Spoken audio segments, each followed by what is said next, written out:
Born Janus Piculus in 1889, Jack Pierce moved from Greece to the US as a teenager and created some of the most iconic looks in horror history. Welcome to All Hallows Kino. It is hopefully Halloween when this video releases. I plan to release this video on October 31st. I am so excited for Halloween. I get excited for it when it comes around every single year. I'm a big horror fan and I'm a big Halloween fan in general. I think it's top two favorite holidays for me. I get so excited for it every year. From the 1st of September until the 1st of November, I am always so excited about Halloween. And I am recording this video far ahead of October 31st, but I do hope that it comes out on that day. So happy Halloween to all. I hope you have a great Halloween. I hope you're enjoying it. I hope that you watch some horror movies, dress up, and eat some junk food, because it's not what Halloween is all about, but it's definitely a great way to celebrate. And today I wanted to give you a deep dive, heavily researched video, as I like to do, and I wanted to talk about a specific person from horror history, and I landed on Jack Pierce, who is definitely the unsung hero of the classic horror movies from the 1930s, even as early as the 1920s, all through the 30s and in the 40s as well. Unfortunately, a lot of you probably haven't even heard of this man, but he has created some of the most iconic images ever. Especially around this time of year, you will see a lot of Jack Pierce's designs on children's costumes in Halloween stores and costume shops and on ads and in movies and TV. This man's designs are everywhere. So I should probably explain exactly who Jack Pierce was. As I said, he moved to the USA from Greece and began working in Hollywood in the makeup industry. He had a couple of prospects before that. He got really into baseball. He wanted to do that for a while, but he kind of gave up on that. He, was in the movies doing various bits and pieces, but he landed on makeup design. That's where he really found his calling, and he worked as a makeup artist for almost 20 straight years. So the first notable work that Jack Pierce worked on was The Man Who Laughs. This is my favorite film of the silent era. It's an absolutely beautiful film. The Man Who Laughs, I'll get into it in another video, but this film covers Gwynplaine, who, it's based on a French book by Victor Hugo, the same man who wrote Les Miserables. But this covers Gwynplaine, who as a child was mutilated and his mouth was stretched into a permanent grin, which is unfortunately something that does happen in real life, and it's very horrible. And he becomes a sideshow attraction, and without giving away too much, there's a lot of love and loss, and it's a very tragic story. But it's a very, very good film. It is incredible. Conrad Veidt is amazing as Gwynplaine, acting with basically just his eyes. And Conrad Veidt from that film was the inspiration for the character the Joker from Batman. And I swear I'm not just praising the film for that fact, although I'd be lying if I said it wasn't a factor. The film is amazing outside of that, but that's also just a really fun fact about it. And Jack Pierce did Gwynplaine's makeup. I'm sure I have pictures here next to me, and you can see for 1928, this is absolutely incredible. This is seamless makeup. And the way they achieved the grin, which would probably never be done today because it's it borders on like abusing your actor, but he made false teeth with hooks in them that would push or pull even. They would pull the corners of his mouth this way. So that's how they did the grin. Yes, Conrad Veidt said that it was absolutely horrible, but the film came out amazing regardless, and I don't think there's any bad blood there. This started Jack Pierce down his path as a makeup artist, a legend by today's standards, and it's unfortunate that he's seldom remembered for it. He had a reputation for being very bad-tempered and an extreme perfectionist. Apparently, directors and studio heads were constantly at him to hurry up and finish the makeup, just get it done, get it out there. We're losing time, we're losing shooting time, we're losing money, waiting around for this makeup to be done. But Jack Pierce was uncompromising. He wanted this makeup to be the best it could possibly be, and that really shows, and it'll show in all the images I'm going to show you of his incredible makeup. It's better than some makeup is done today. There's makeup done today where you can see the seams, you can see the lines and the wigs and all that. But in the 1930s, Jack Pierce made sure that this makeup was flawless. So shortly after The Man Who Laughs, Jack Pierce was hired by Carl Laemmle. To be honest, I can't remember how to pronounce his name. I'll put his name here so you can see it. I have no idea how to pronounce it. But he hired Jack Pierce. He was the head of Universal. He was one of the founders of Universal Studios. He hired Pierce to create the makeup for Dracula from 1931. So this is a very famous film. It's one of my favorite horror films of all time. Bela Lugosi is such an underrated actor in history, and one day I have to make a video about Bela Lugosi, but there are so many great videos about this man out there already. I think Dark Corners Reviews is a fucking fantastic channel that gets into Bela Lugosi and his life. But Lugosi was an incredible actor, and he is, the image you see of Dracula nowadays is Bela Lugosi's version of it. In the original book, Dracula is very different. I've covered the book on this channel, so if you want to know more about that, go to this video. But Bela Lugosi absolutely reinvented Dracula for the screen. Now, unfortunately, at least for me, because I love both these men so much, Jack Pierce and Bela Lugosi did not get along on Dracula. Bela played Dracula on stage quite a bit before they made the movie. He was one of the most well-known actors to play the character on stage, and naturally he just did his own makeup because why wouldn't he? Like, he knew exactly how it was done. He was very much wanted to do it himself, and that caused a lot of friction with Jack Pierce, who, again, he's very bad tempered and he's quite the perfectionist, and he is very uncompromising. He will do his own design. Like, he will fight to have his design be made. But Bela Lugosi was similarly very uncompromising and wanted Dracula to be done his own way. And so that caused a whole lot of friction.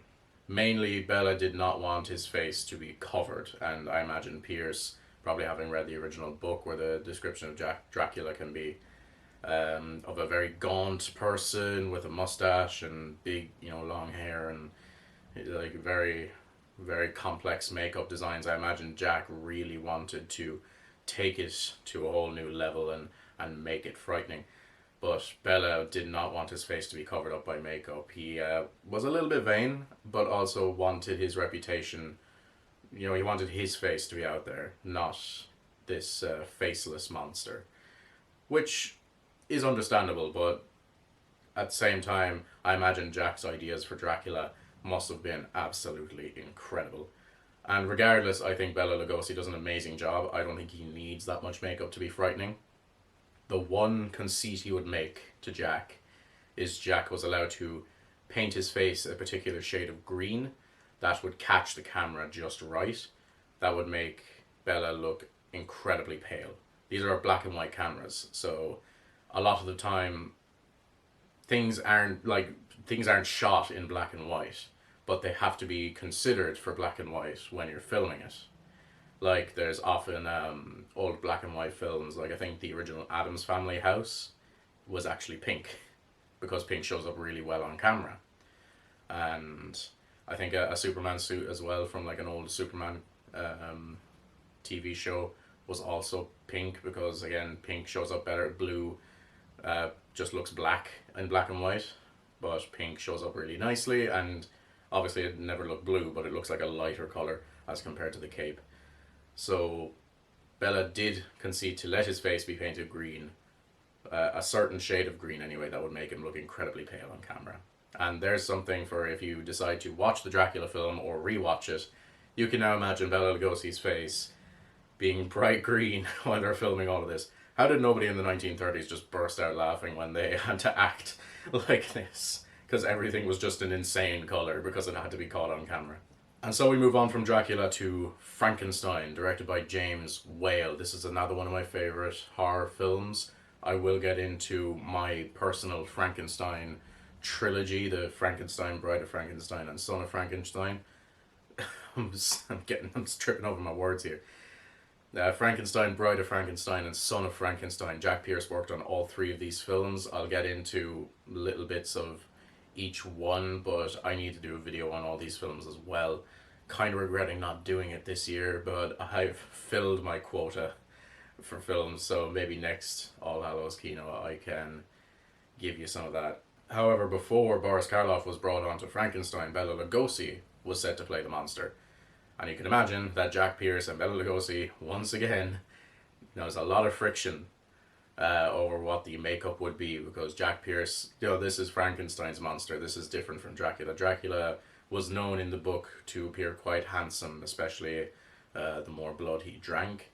But Frankenstein's monster, this is supposed to look like a corpse, a walking corpse. And Bela Lugosi, once again, was not happy to have his face be completely obscured by makeup. And it is known that it is noted that Pierce frequently lost his temper with Lugosi and got into screaming matches and all that, which is very unfortunate.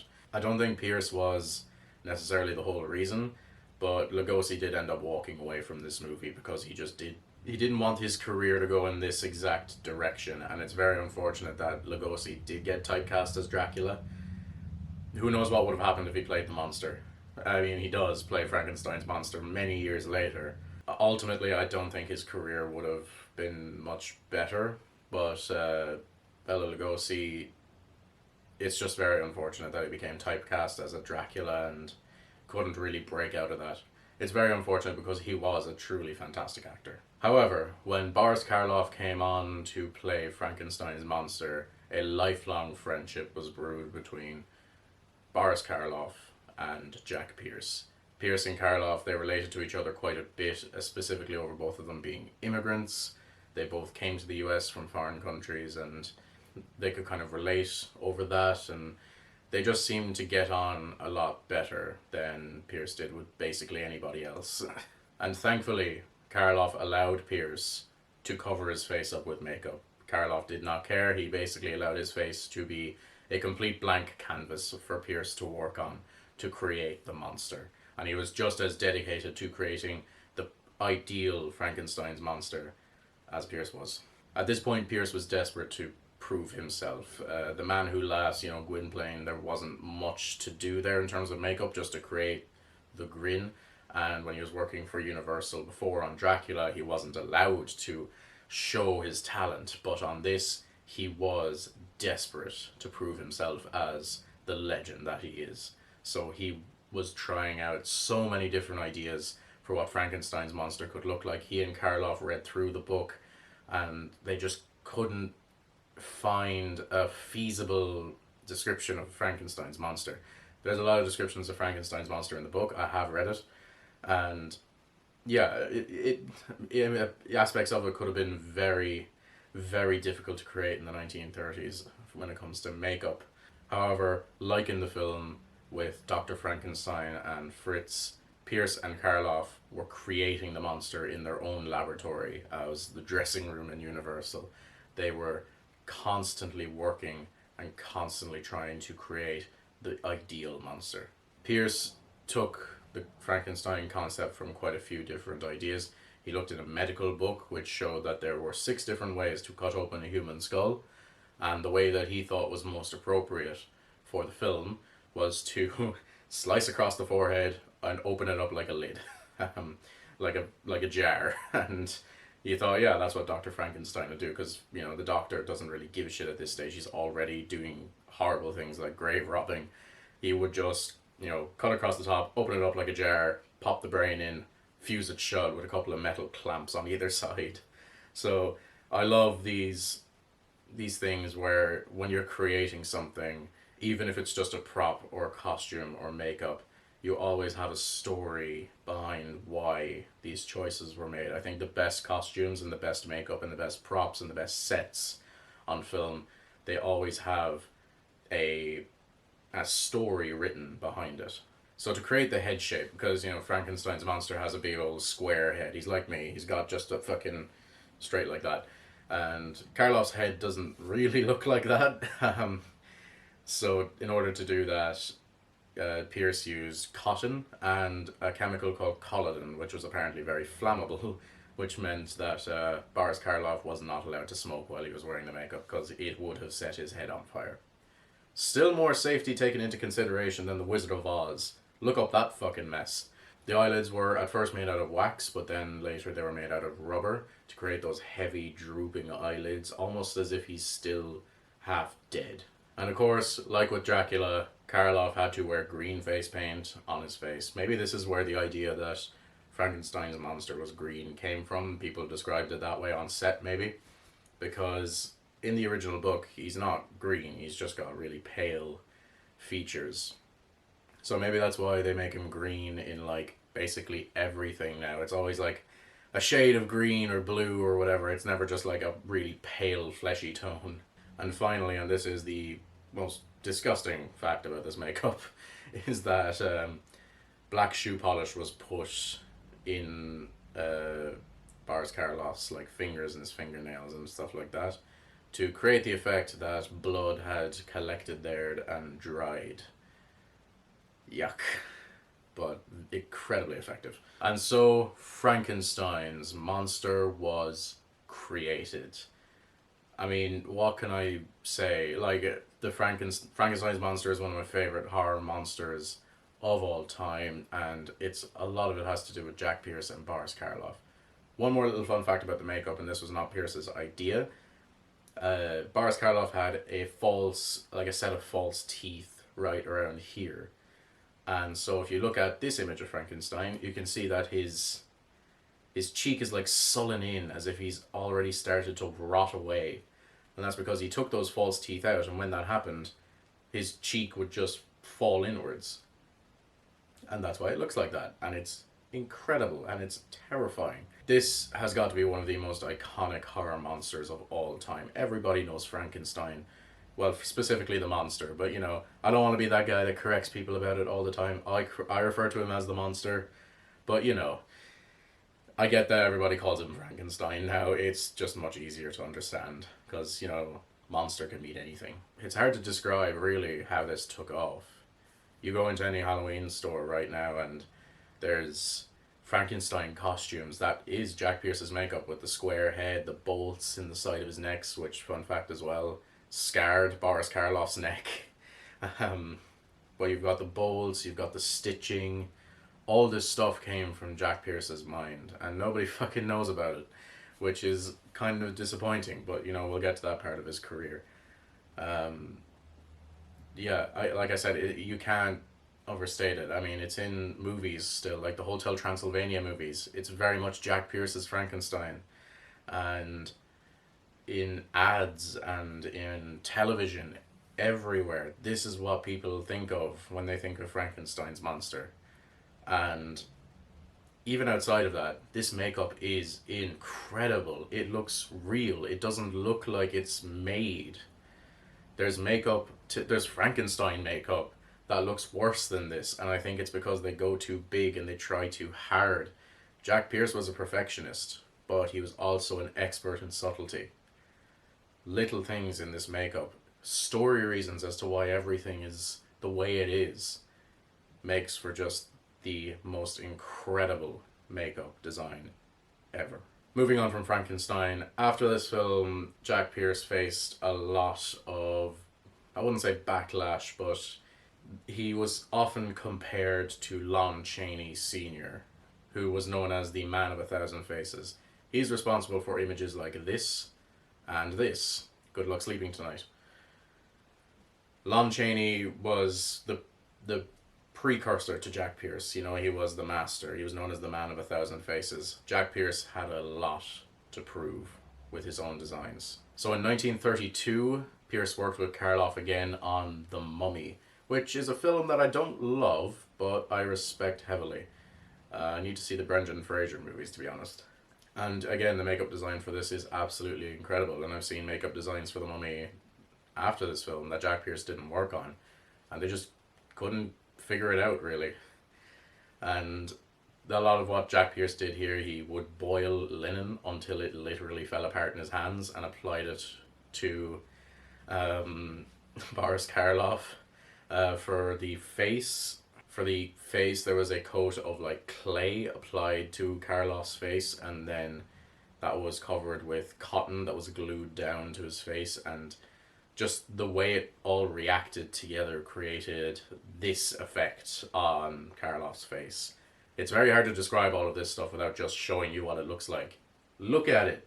Now, there were issues with this, of course. It took 8 hours to apply this makeup and another 2 hours to remove, which left very little time for shooting, because that just means that at 3 o'clock in the morning, Karloff would have to go in, sit in the makeup chair for 8 hours, shoot until he presumably collapsed, and then he'd have to get the makeup taken off him for 2 hours and then go home and go to bed. I've heard conflicting stories, but I think a lot of the time Karloff would just sleep in his makeup because it was easier, because most of it would be intact by the time he woke up again. And that's pretty much all there is to do with the Mummy. There's not too much. It's, you know, it's still an incredible makeup design. Like, it looks real. It doesn't look like makeup to me. Now, Pierce would also create the makeup for the Bride of Frankenstein and the Son of Frankenstein. And there's not much more to discuss here. Frankenstein was basically done the same way, like, with a little few bits of changes concerning the story. Like, he was caught in a fire, so most of his hair is singed out. But most of it remained pretty much the same. And for the Bride, it's an incredible design again, with the, like, a wire cage, I think it's described as, keeping the hair up. And, you know, the stitching across the jawline and all that. Absolutely incredible design. I love the Bride of Frankenstein look. And then he was also did Son of Frankenstein, where most of the similar makeup was used, but there's an interesting return of a certain actor who came to Pierce for help. Bela Lugosi. So Lugosi came to Jack Pierce looking for help. His career had taken a bit of a downturn. He's been typecast as Dracula, despite only playing as him for 1 or 2 films. But for Son of Frankenstein, he was set to play Igor, which was a scientist who wanted to recreate the Frankenstein monster and figure out the secrets to life. I won't tell you much about this because this is a very good film. I think if James Whale had directed it, this would have made a perfect horror trilogy in Frankenstein, Bride of Frankenstein, and Son of Frankenstein. This film, I do really, really like it, and I do want to talk about these films as a trilogy because I think nobody's ever done that before, and I really want to try it. But Bela Lugosi gives one of his best performances here as well as Igor. His motivations are incredible, just the way he acts it is incredible, and he couldn't have done it without Jack Pierce. The idea of Igor in this film, without giving away too much, is that he was on death row, he was set to be hanged, but it didn't work. And so what Jack Pierce did to simulate this is he, for one thing, gave him a fake beard using yak hair, which is pretty good as fake beards go. I've seen a lot of ones from like 3-4 years ago that look worse. But also there was an appliance that Jack applied to his neck to simulate like the bones sticking out from where he was hanged, which also gave him this kind of hunchback look, which I'm sure influenced then Igor as the years went on, because Igor has become almost an iconic character in his own right. He's had movies about just him. And so this neck appliance was attached to Bela Lugosi's neck, and there was actually a wire, well, not a wire, but a strap that went under the opposite arm to keep it in place. It's an incredible look, and again, absolutely seamless. Just an incredible piece of makeup from Jack Pierce. By this point, Pierce had created so many incredible designs that he is considered the successor to Lon Chaney. But one of his greatest feats in makeup was yet to come with the Wolfman. So for the Wolfman, Pierce would create a rubber snout to give him this dog kind of a look. And once again, yak hair, because apparently yak hair is the best according to Jack Pierce. He would apply that to Lon Chaney Jr.'s face. Lon Chaney Jr. was a very famous and one of the best horror actors of the time. And so he would apply it to Lon Chaney Jr.'s face, and it would create the Wolfman look. And it's pictured beside me. This is, once again, an incredible makeup design by Jack Pierce. The detail in it is nothing short of fantastic. However, this took between 16 and 20 hours to apply, which again caused a lot of friction.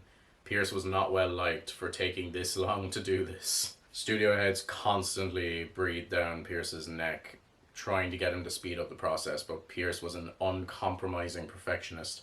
He wanted the Wolfman to look perfect in every frame.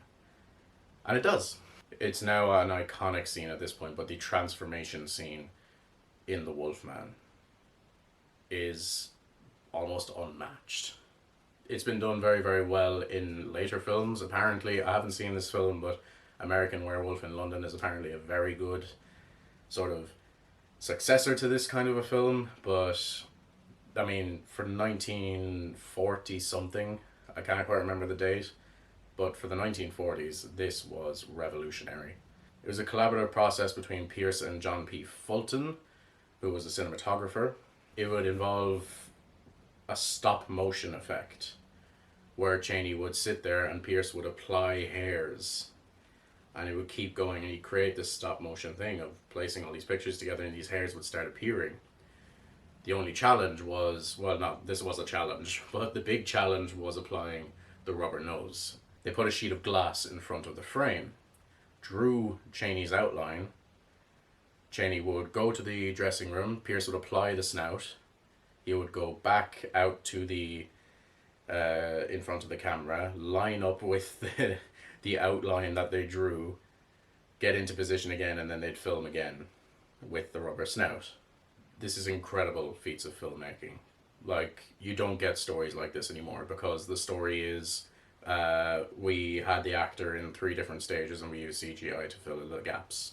Sometimes it's just the actor disappeared and we use CGI to just create the transformation effect, and he's a CGI wolf.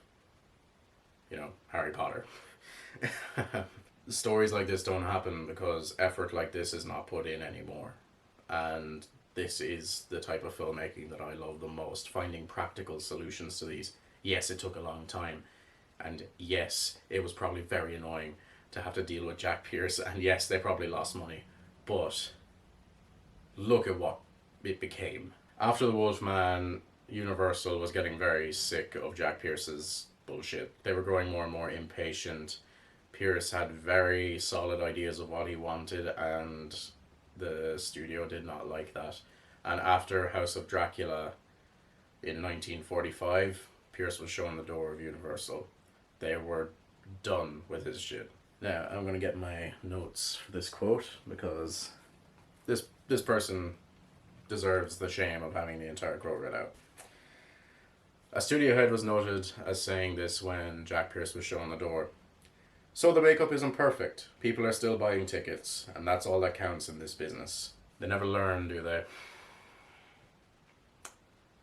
Like, I don't want to get ranty in this video, but I think that quote just says it all. As long as people are buying tickets, it doesn't matter what the movie looks like. The movie still made money, so it's okay that it looks like this. Not fully realizing that the reason why this makes money is because of this. The reason this makes money is because of this. The reason this makes money is because of this.